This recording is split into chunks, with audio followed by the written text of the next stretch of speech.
valuable golden tickets. I hope we can all keep it up. 3. Chapter 11:26 Legendary Summoning, LCE Phoenix. Lit King. Bai Zemin looked at the hooded figure, and a glint of wariness shone in his eyes. Even if the other party was speaking in Russian, the words Lit King were spoken in English, therefore Bai Zemin had no trouble understanding that part. It wasn't that he feared the power of the being in front of him. The real problem was its vitality. Bai Zemin and the others had seen firsthand how a shadow lick would rise again even after its bones were crushed to dust. Its majesty used a large portion of its power to raise me from the dead.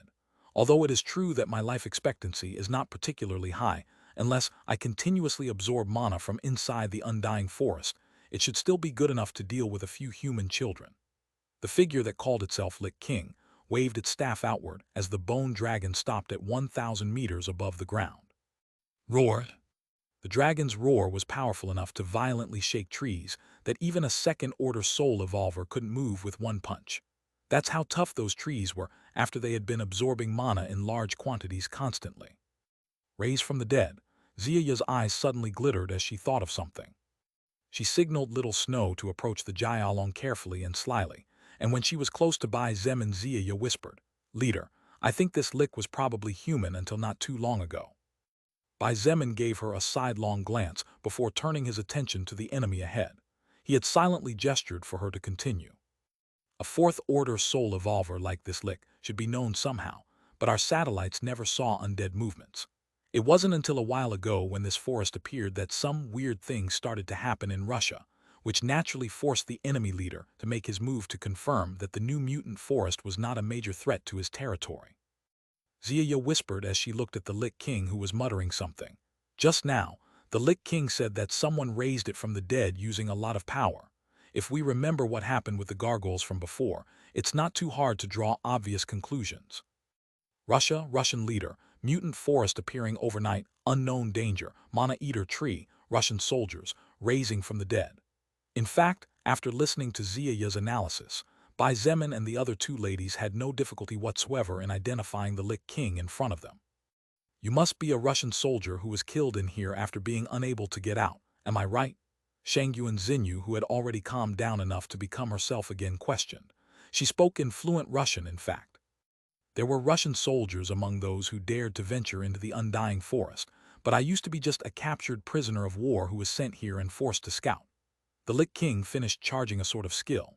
As he spoke, the mana in its body exploded outward, causing its black robe to flutter fiercely. "It was its majesty who gave me new life, power, and the ability to kill those who pushed me to my death in my previous life." A bony arm revealed itself beneath the cloak as the Lich King tapped the lower part of the black branch it held as a magic staff on the head of the bone dragon lightly. "Time to finish the talk, human invaders, undead armor." Under the well-attended eyes of the group, the white bones of the bone dragon suddenly rippled like ripples of water on the surface of a lake. The beast's body grew to twice its size in a short time, coming to look like an extremely terrifying hill. The most terrifying thing was that, on the surface of the bone dragon's body, it had grown a kind of black armor from which hands extended out as if to grasp something. Bai Zemin could even faintly hear wails and whines echoing from the bone dragon's armor. A glint of worry shone in his eyes. Although he could naturally win, the bone dragon's defense was definitely extremely high, to the point where it was comparable to the leviathan that Bai Zemin faced on the shores of Shanghai long ago. Shangyuan Xinyu gave Bai Zemin a sidelong glance, and sensing what his concerns were, she looked at King Lick before saying in a serious voice, "You all continue to advance. I will take care of our friend All Bones." "That won't happen." Shangyuan Bingzu was the first to refuse, and rightly at that.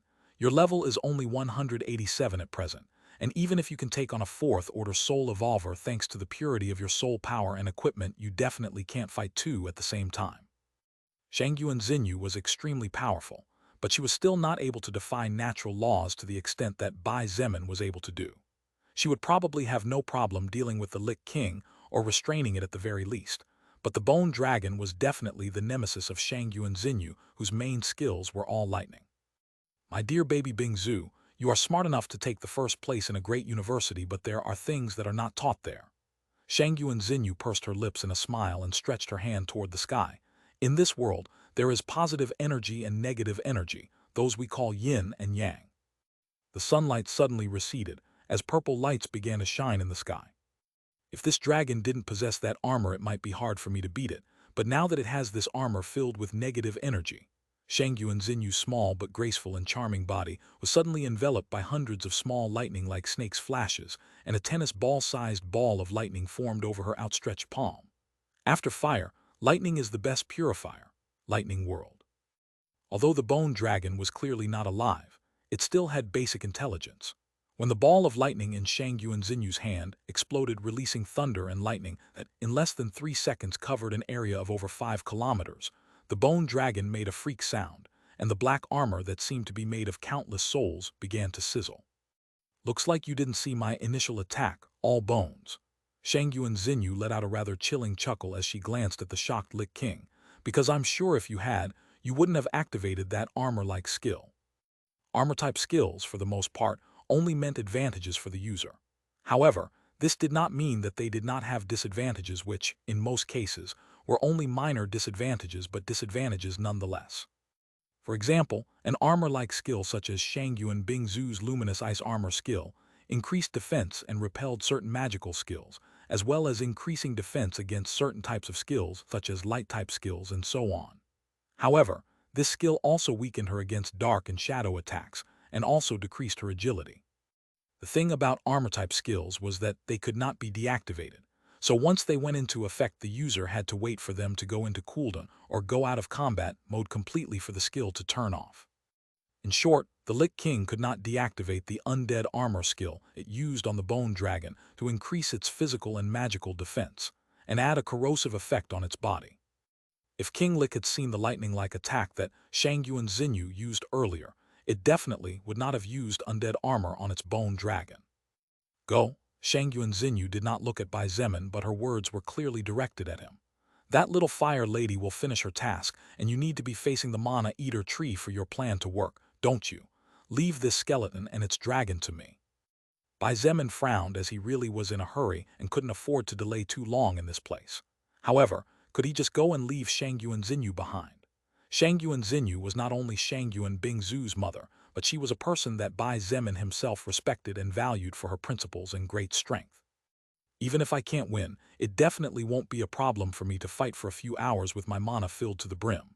Shang Yuanzinyu gave Bai Zemin a sidelong glance and said in a strangely serious voice, "Little King, men who doubt their own actions are not attractive at all." Bai Zemin ignored the last part, but after analyzing everything carefully at lightning speed, he realized that just like Shang Yuanzinyu had just said, it should be no problem for her to fight for a few hours. "All right, just delay these two for now.